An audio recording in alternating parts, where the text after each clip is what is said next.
Good morning, guys. It's Jonathan with One Big Impact. So first of all, we are going to talk about maximizing muscle building properties for both men and women. Let's get started.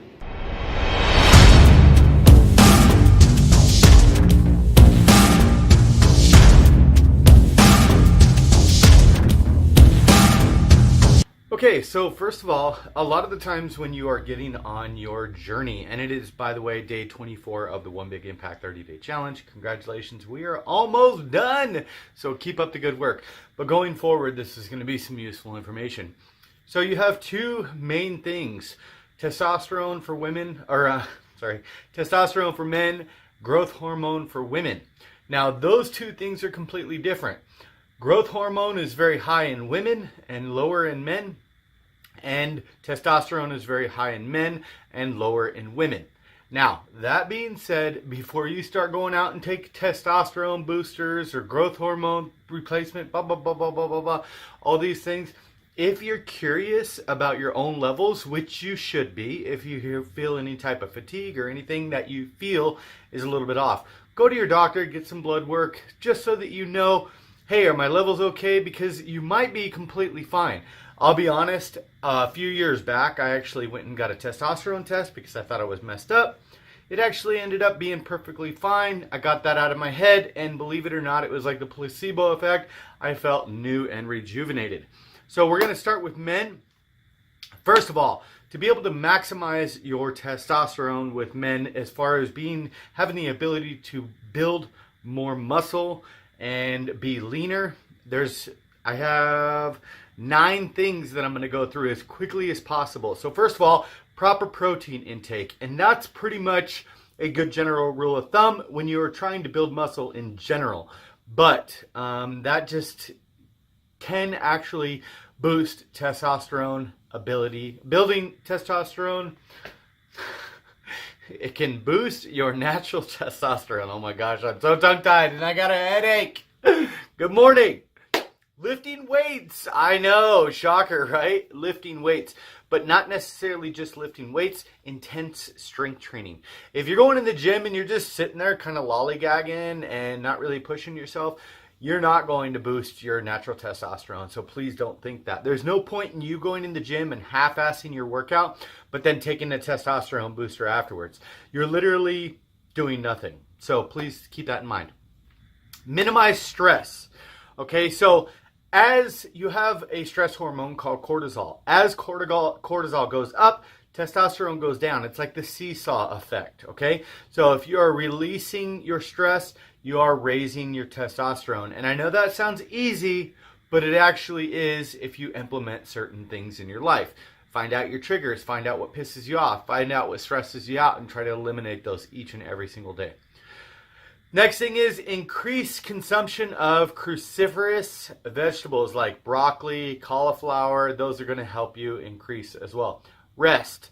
Now, I'm going to get this on both sides of the spectrum. This is going to go for both women and men, but it's really important that you don't make up excuses, because if you say, I can't sleep, that's not going to change, well, then it's not going to change. You have to implement some type of plan and use it every single day in order to get a little bit more sleep.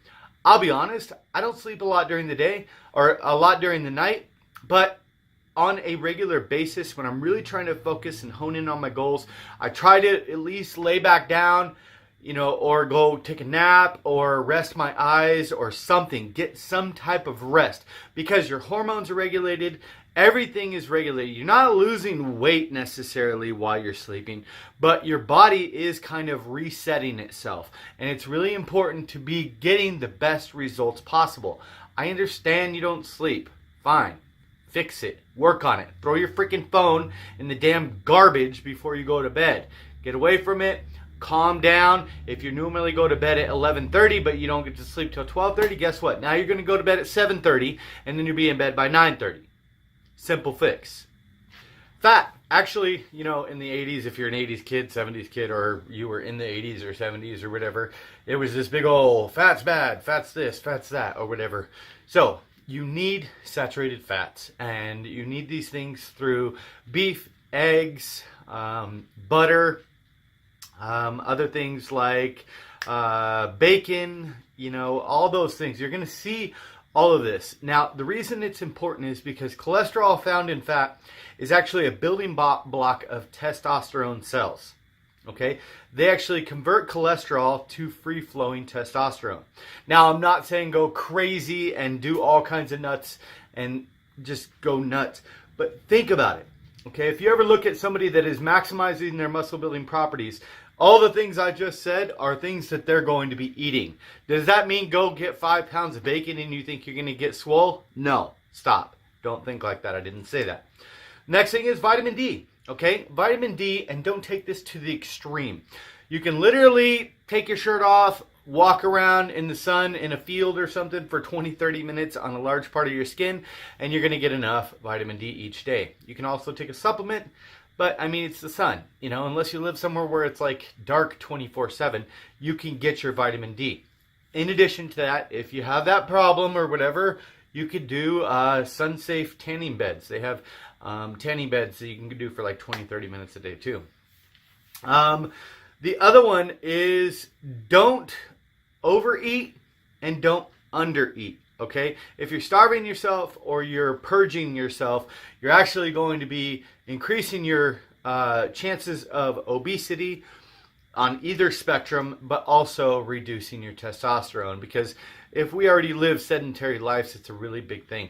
Now, best benefits of testosterone, and this goes for both men and women, can be reduced fat. Obviously, if you have higher testosterone and you are building more muscle, you're going to have less fat, which is awesome. Protects your heart, strengthens your bones, improves your sleep, fights depression, which is kind of interesting because if you think about it, we've been talking a lot about in our group, Healthy Living for a Healthy Life on Facebook. By the way, come join us. We've been talking about, you know, the effects of exercise and how they work with endorphins and depression and stuff like that. So there could be some information as far as increasing your natural testosterone with working out, helps fight depression. So those could go hand in hand. Now, for the other side of the spectrum, women do need to worry about testosterone levels, estrogen levels, just like men and stuff like that. Your hormones need to be balanced. Obviously, they're going to be a little bit different, but it's best if you get them checked out on both ends of the spectrum. Now, for women, as far as growth hormone is concerned, some ways to naturally increase your growth hormone are going to be if you're lifting weights, and this is kind of uncommon. A lot of the times you will see certain women that are into fitness and stuff like that, and they're all swole, and you're like, I don't know how they're doing this or whatever. But if you ever watch how they lift versus somebody that's not swole, it's a big difference, okay? So they lift a lot like men, as far as 70%, and not all men, of course, but 70% or above of their 1 rep maximum weight, meaning they're lifting intense, like they're pushing themselves, just like the men. Now, don't be afraid. You're not going to bulk up like a guy. Even those girls that are pushing themselves like unreal things and they're natural, they don't end up like really big natural guys. It's just not the same. Can they get an awesome physique? Absolutely. And that's what you're pushing for. You want to build muscle. You want to be strong. You want to be excited about seeing change. You want to tone up. That's what's going to happen. Don't stress on, I'm going to look like Hulk. Don't think that. Get that out of your mind. The next thing is do multiple sets, okay? Don't be afraid to feel a burn. Do a lot like what a guy would do. 3 sets, 4 sets, something like that. In addition to the 70% of your 1 rep max. As you become stronger, find out your new 1 rep maxes. And you can do calculators. You don't have to do actual 1 rep max tests, but you can do like 3 rep max, and then you can put it into a calculator online. And the other thing is moderate to heavy lifting. I know I'm saying this 3 times, but I will say it's really common. I go in the gym and I don't see really women all the time pushing themselves to the max. There are some, and you will see these some do have a different type of body. So don't go in there, sit on the leg press and just chat on your phone or whatever, or play it on Facebook. Put your phone away, put some headphones on, and get your ass grinding, and that's what's going to build muscle. The next thing is short recovery periods. Maximize your lifts. Get intense with your workouts. Get in, get out, grow some muscle. The next thing is a workout needs to be longer than 10 minutes. So I will say women, probably more than men, are always focused on fitting in a workout in their busy lives. Let's be honest, women are probably usually a lot busier than men. They're doing work, they're playing, or they're washing dishes. That's going to sound sexist, but they're washing dishes, they're cleaning house, they're taking care of the kids, they're doing errands, they're doing all these things. Let's be completely honest, as men, we probably do less. Women are naturally more multitaskers, so they're always trying to fit in a quick workout, 5, 10 minutes, 15 minutes, 20 minutes. So don't fall victim to trying to just bust out your exercises really quick. Put a little bit more time into it, and I know you guys are doing a lot, so bear with me. Please don't be mad at me for saying that. But put a little more time into your workout. Get 20 minutes, 30 minutes, an hour if you can, 45 minutes, something like that, because that's what's going to get a better growth hormone response. Number 6, a whey protein post lift has been shown in studies. I was reading some stuff yesterday, and it's actually been shown to increase your growth hormone levels as long as you are activating your protein synthesis right away by doing a fast digesting protein right after your lift. Now, the next thing is, and use caution when doing this, okay? The next 2, 7, intermittent fasting, extended periods. Intermittent fasting for extended periods raises growth hormone, and the reason for that is what they are saying. There's not a ton of research on it, but from what it looks like is the longer that your body goes into a mode of starvation or a mode of which they don't have food, your body actually kind of raises growth hormone level to be able to preserve and protect its own muscle. Now, be careful with that. Don't go crazy. But also, in addition to that, even be more careful with this. 24-hour fasting periods can increase growth hormone by up to 1,300% in the studies that they've done. But don't do it too often. Okay, so first of all, common sense, if you did it 3 days in a row, you're actually starving yourself. But more importantly, you need to be careful to not overdo it because you're going to mess with your metabolic rate. You're going to say, hey, we don't have food. Hey, we have food. Hey, we don't have food. Hey, we have food. And then it ends up being basically like a lot of us had the problem of not eating all day and then gorging ourselves at night. So if you're doing it too regularly, I wouldn't recommend maybe more than once a week, once every couple weeks or something like that. But fasting has its own great benefits. Just don't do it too much because it can increase fat gain. And obviously, if you're starving yourself on a regular basis, you're going to eventually end up losing muscle. The next thing is sleep. I know I talked about this for the men and I'm talking about it for the women. Get your sleep, okay? I know you're multitasking, you're taking care of the kids, you're going grocery shopping, you're doing all these things, right?